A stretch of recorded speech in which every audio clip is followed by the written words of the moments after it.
A banker is a fellow who'll lend you his umbrella when the sun's shining, but wants it back again the minute it begins to rain. That was Mark Twain 100 years ago, and it's still as true today as it was then. It was certainly proved true in 2007-8, when the bankers created a crisis and suddenly started demanding their brollies back.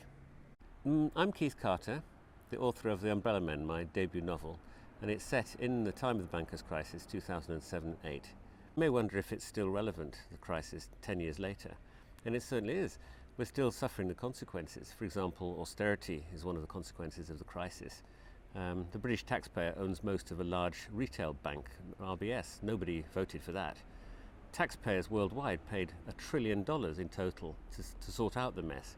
And yet not a single banker went to prison. I find it amazing.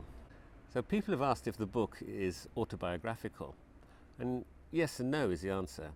Certainly parts of it would be recognised, conversations with certain bankers, for example, and a single meeting which took place in RBS's headquarters in Bishopsgate is a little nugget of fact in the book. But in general, it's a work of fiction. I was a banker once myself until I went straight in the year 2000, and so I understand the beast. The other theme in the book is the green economy. The company whose CEO we follow as he struggles with RBS and with the banking crisis in the book is a rare earths extraction company.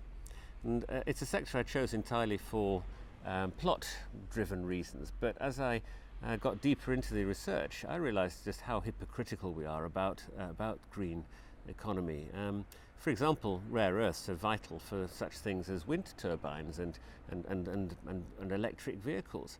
And yet the environmental cost of extracting them from the earth where they come from, which is mostly in China, is absolutely horrendous. Yet it's out of sight, and so it's out of our minds, and so we don't care. So there are many questions raised in this book, and I hope you find it an interesting, challenging and pacey read.